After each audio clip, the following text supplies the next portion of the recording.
Today I have a huge stack of books to share with you guys. These are all middle grade books. Today I want to chat about some middle grade book recommendations for you guys. Sipping my Chick-fil-A iced coffee. This is not sponsored. I know, shocking. But Chick-fil-A, if you want to sponsor me, like, whenever you're ready, you know what I'm saying?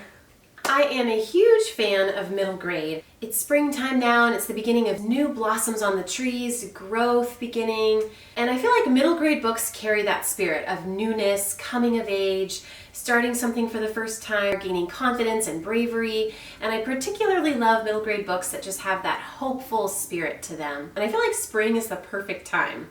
So let's get started.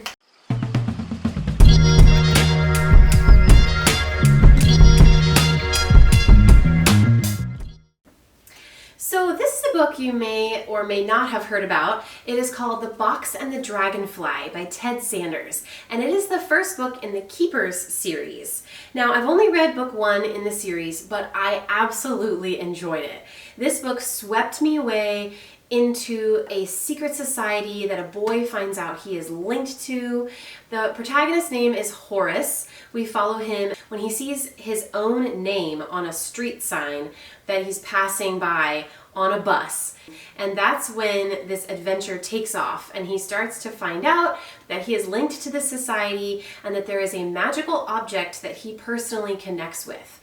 Now, they never say the word magic in the story. It's very much like science fiction meets fantasy. So it's kind of explained as like an unexplainable science that they're just studying and trying to understand. But the society of people is made up of individuals who connect with an object specific to them, and it gives them powers and abilities that other people don't have. So Horace connects to a special box, and when contents go into the box, they disappear and can go forward in time or backward in time. It's fascinating to see Horace have to get to know the society. He becomes friends with a girl named Chloe who has the ability to disappear into walls. So it's really interesting. It's kind of a war between two secret societies that have like opposing views. The other society are a group of people who look like humans, but they act more like aliens. And so there's just a lot of mysteries to figure out here. And Horace is figuring out his place in all of this, who he can trust, and it's really about found family and bravery. He gets himself into a lot of situations that are very scary, but it's really cool to see how he learns from the people around him and learns that he has strengths he didn't even know he had. The next one on this list is Amari and the Night Brothers by Alston. This book is so much fun. Amari has been missing her brother Quentin ever since he disappeared, and she believes that he's still out there, that it's possible to find him. Her suspicions are confirmed when a briefcase shows up, and inside of it is a nomination for a summer tryout at the Bureau of Supernatural Affairs that she has been invited to. Again, another secret organization book. So this organization holds the key, she feels, to locating her brother Quentin. She'll have to wrap her head around the idea of magicians, fairies, aliens, and other supernatural creatures all being real. Now she must compete for a spot against kids who've known about magic their whole lives. No matter how hard she tries, Amari can't escape their scrutiny and doubt, especially once her own supernaturally enhanced talent is deemed illegal. So this book has Harry Potter vibes as Amari has to travel to this magical school full of supernatural beings. The school was really fun. One of the things I actually loved most about it, and it was just this little detail, but the elevators at the school are like people. They have names. So the students get into the elevator and the elevator talks to them and has this personality and cracks jokes. I just love some of the whimsical, fun, unique ideas here. It was definitely a page turner, particularly towards the end. I was like speed reading to figure out what was going to happen next. Lots of mysteries. So this was a very fun read. I would definitely check it out if you're looking for a middle grade book this March. Okay, and next up, I cannot leave off this list the incredible Book 1 in the WINGFEATHER saga. This is On the Edge of the Dark Sea of Darkness by Andrew Peterson. If you want a book that is just whimsical and heartwarming, it's about 3 children who live with their mom and their grandpa, and they are dealing with a world where there are very dark things going on. There are these creatures called the Fangs that control society, but it kind of reminds me of the Nazis occupying Europe. So they are constantly under the scrutiny of the Fangs and have to follow certain rules while trying to go about their normal everyday lives. But there is a black carriage that will occasionally steal away children in the night. So there's this like terror of that happening to the main character. We follow Janner in the story and his brother Tink and sister Lily, who are just absolutely adorable. His sister Lily, for example, has one leg that she has to use a crutch for, but it doesn't dampen her spirit. She just has so much hope and joy and is a beautiful singer and just has a song in her heart. The siblings quickly find out about these secret jewels of Aniera and this beautiful world that they may be connected to outside of the control of the Fangs from the past. And so they go on this big adventure through the deadly Glipwood forest full of magical creatures, and they try to find a way to fight back against the oppression that they're facing and find out who they are and that they might be connected to something way bigger and better than they ever dreamed of. This book really makes you chuckle from the first page. It is hilarious. It's full of footnotes that include funny songs, legends, and lore all about the world that these characters live in. And it is a funny book. It is as clever and witty as it is heartwarming. So I absolutely recommend you check it out. I mean, with a cover like that, are you kidding me? It is stunning. So definitely check out the WINGFEATHER saga. If you pick up this book, you will not be disappointed. I am so excited to read the second book in this series, hopefully this March, which is called North or Be Eaten. I just love Andrew Peterson's work. This author is an incredible songwriter and singer, and he has some beautiful memoirs and more like theological works that he does outside of his fiction series. It's just a blast. You can't not have a smile when you're reading this book. I just wanted to live in this world and stay with these siblings. Okay, one thing I want to share too is that there's actually a TV show out now. Andrew Peterson and his whole production crew that he has have the WINGFEATHER saga episodes that you can watch, which are so cute. The animation style is really fun and unique, and I've been watching it with my husband, and I believe they just came out with season 2, so I am stoked to jump back into the stories. I can't wait to be back in this world. So I definitely recommend the TV show as well, and I believe you can watch it in a bunch of different locations. Where we're watching right now is totally free on Angel Studios, so check that out. I definitely recommend it. Okay, the next series I want to talk about is the Uncommoners series. I have book 1 and 2. I believe there are more, but these are a ton of fun. I'll just talk about the first book to kind of introduce you. But in this book we follow a girl named Ivy Sparrow and her older brother Seb. They go tumbling into a world that is anything but ordinary. Welcome to Londonor, a secret underground city where enchanted objects are capable of extraordinary things. Uncommon bells chime to offer directions. Uncommon sewing needles double as surveillance cameras with pinpoint accurate eyes. And flying uncommon belts will do in a pinch if you're in need of a quick getaway. Which Ivy almost always is, especially when members of the nefarious guild called the Dirge step out of the shadows. The Dirge will stop at nothing to reclaim their former power, even if it means kidnapping Ivy's parents. This first book is called The Crooked Sixpence by Jennifer Bell. So again, we're working with kids who find out that there's this world of magical objects that people can control, and these objects do different things. You can get inside of a suitcase and be zoomed off to another location in the world. Sewing needles and belts and buttons and buckles, pillows, just everything. They all do something unique. So it was a lot of fun. There's a really great sibling dynamic in this one. It's kind of like siblings who are struggling, they're arguing a lot, they're not getting along, and you get to watch them start to come together and just grow in their relationship as brother and sister. And that was just so sweet to witness. There's definitely family secrets in this one, where Ivy is learning a lot about her parents and her grandma and this life that they had to hide from her because of this dark secret society called the Dirge. So really, really fun.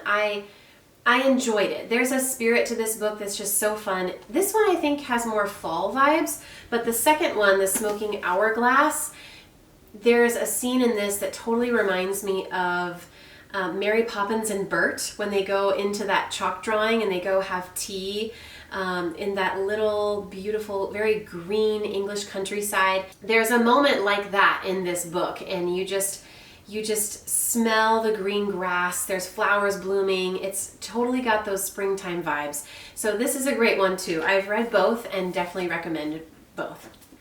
Okay, this is a book that it's been many years since I've read, but I remember really enjoying it. And I am not really like a super big Peter Pan fan, but this one still really intrigued me, and it is basically the origin story of Captain Hook. It is Captain Hook in his middle school years, but of course, obviously, you're following him as more of the hero of the story. He's not the villain, and he has not met Peter Pan yet. It is everything before he meets Peter. This is Captain Hook, The Adventures of a Notorious Youth by J.V. Hart. Knowledge is power. With his long black curls, a shadowy family tree, and an affinity for pet spiders, James Matthew bears little resemblance to his starched collar, blue-blooded peers at Eton.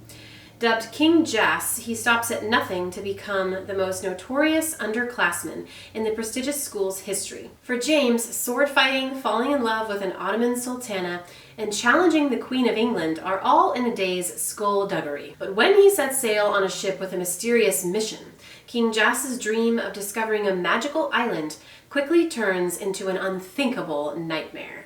So this one... This one you kind of have to take with a grain of salt because he goes to this University of Eton, which I believe is a real university in England. So it was kind of fun. It has like Harry Potter vibes, but it's almost like reading a story from the perspective of a Slytherin. Almost like A Cursed Child by J.K. Rowling.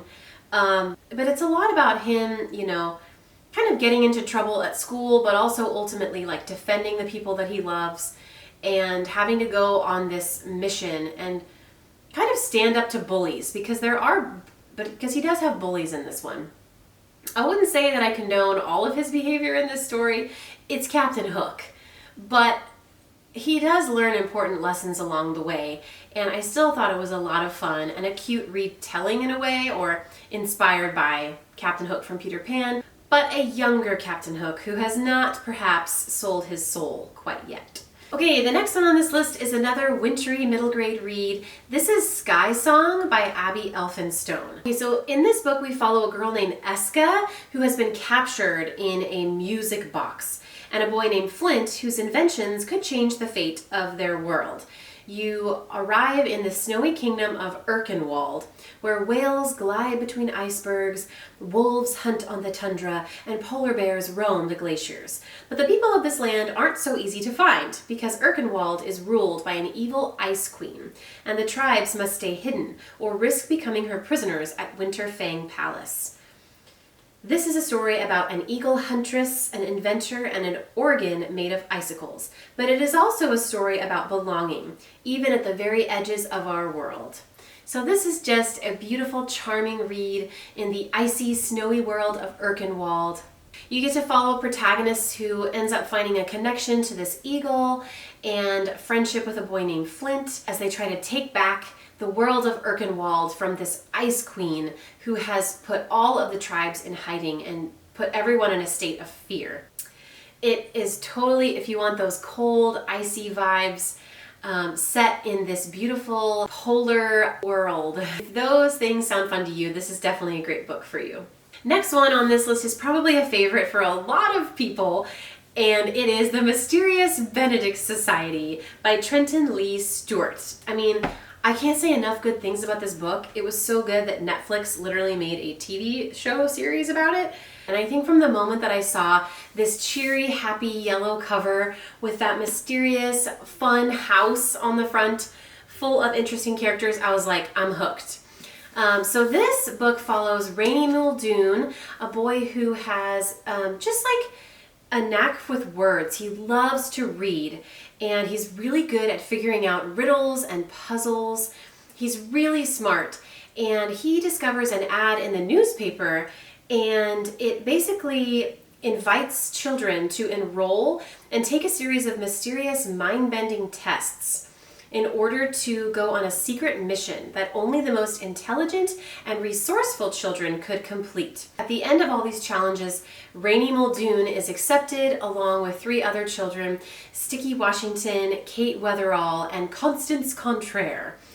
And each one of these kids, they each have unique abilities and talents, and these kids come into the care of an old man named Nicholas Benedict and his lovely, I think he has an assistant, a secretary, these different ladies that work with him. There is this secret mission that he needs the most intelligent children in the world to go on to help fight evil in their society that is lurking in the background that might be affecting people in the world.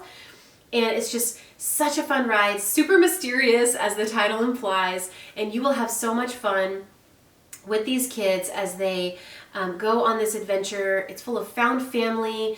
You find out that each of the kid is an orphan in some way, and that really unites them, and they have to fight back against these bad guys called the 10 Men, and it's just so much fun. The ending in particular was very heartwarming and just made me tear up. So it is a classic now, I think, for a reason. And I loved it so much that I went on to also read The Extraordinary Education of Nicholas Benedict. This is the origin story of the old Nicholas Benedict that runs this society when he was a little boy going to school. And this book also swept me up on a grand adventure full of heart and found family. So this one is equally as charming. Okay, next up we have The Girl Who Drank the Moon by Kelly Barnhill. So this book is fascinating, just like an ultra magical, fantastical world. Every year, the people of the Protectorate leave a baby as an offering to the witch who lives in the forest. They hope the sacrifice will keep her from terrorizing their town. But the witch in the forest, Zan, is kind. She shares her home with a wise swamp monster and a perfectly tiny dragon. Zan rescues the children and delivers them to welcoming families on the other side of the forest. One year, Zan accidentally feeds a baby Moonlight instead of Starlight, filling the ordinary child with extraordinary magic. Zan decides she must raise this girl, whom she calls Luna, as her own. As Luna's 13th birthday approaches, her magic begins to emerge, with dangerous consequences. Meanwhile, a young man from the Protectorate is determined to free his people by killing the witch. Deadly birds with an uncertain intention flock nearby. A volcano, quiet for centuries, rumbles just beneath the Earth's surface, and the woman with the tiger's heart is on the prowl. So I found this book, it's deeply emotional. It deals with a lot of brokenness in families, but there is healing that takes place, and it's very magical. It's been a few years since I've read it, but I do remember enjoying it. We have a lot of books on this list. Next is The Girl of Ink and Stars by Kieran Millwood Hargrave. This cover was the first thing that really just drew me in. This was probably, honestly, a cover buy for me. I just love this, and I haven't seen that many covers that kind of have a silhouette like this, and I just really like it. So, forbidden to leave her island, Isabella dreams of the faraway lands her father once mapped. When her best friend disappears, she's determined to be part of the search party. Guided by an ancient map and her knowledge of the stars, Isabella navigates the island's dangerous, forgotten territories. But beneath the dry rivers and dead forests, a fiery myth is stirring deep from its sleep. So this was a really fun book about a girl who is a kind of blossoming cartographer. And if you love fantasy maps, this is the book for you. She is following these ancient maps and trying to figure out these lost secrets to find her best friend that's disappeared. And it was just really fascinating read. I feel like it's been long enough that I could do a reread of this, actually. It was a lot of fun. The next one I want to recommend is a very wintry book called Green Glass House.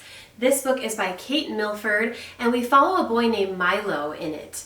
Now, Milo is a Chinese adopted boy. He now lives in a family of innkeepers. Now, it's a very interesting inn, though. It is at the top of a bunch of snowy mountains, and it is a smuggler's inn. I just love the first line, so I'm going to read it to you because it really captures the fun of this book. It says, "There is a right way to do things and a wrong way if you're going to run a hotel in a smuggler's town." So right there, it grips you. You know that you're in for a fun and mysterious ride. And Milo is in for a very mysterious ride when some new guests arrive at Christmas time. More and more start pouring in, and quickly they become snowed in and can't get back down the mountain. Chaos ensues, along with just a whole bunch of mishaps, and Milo is determined to figure it all out, and then he comes across an unexpected friend who helps him along the way. And there's just a huge twist in the end of this book. And it's definitely great if you're looking for something that's kind of Christmassy, so more like a November, December read, but also March can be very chilly and cold and snowy in certain parts of the world. So if that's where you are and you're looking for something that still is like celebrating the snow and wintertime, this is still a really fun one in March to read. And last but not least, I'm just going to throw in this list a classic, which is The Magician's Nephew by C.S. Lewis. I think this is definitely my favorite of the Narnia books. It's book one in the series. If you're trying to read the series chronologically, this would be the one to start with. And there's just a heart to this story that is just so captivating. I feel like the gospel messages in this shine through. They come through so strongly. And later on in this channel, I want to do a deep dive and kind of pick apart each one of the Narnia books, what I love about them, and what gospel themes come through in each, how they connect to the stories of the Bible and the bigger story that we're all a part of with Christ at the center. I am just so excited to do that series, and I highly, highly recommend this one. Follow Diggory and Polly as they meet and become friends one cold, wet summer in London.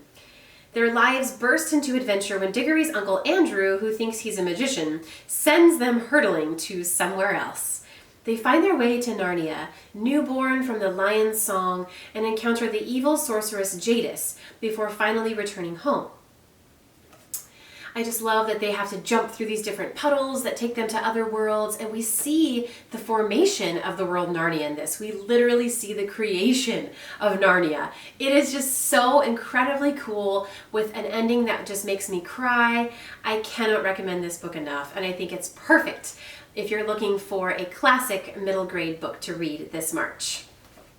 So there you have it, guys. That was a really long list, but I hope that you just found something there that maybe you hadn't heard about before that piqued your interest. Let me know in the comments what your favorite middle grade book is for March. I would love to get some new recommendations, and I will see you in the next video.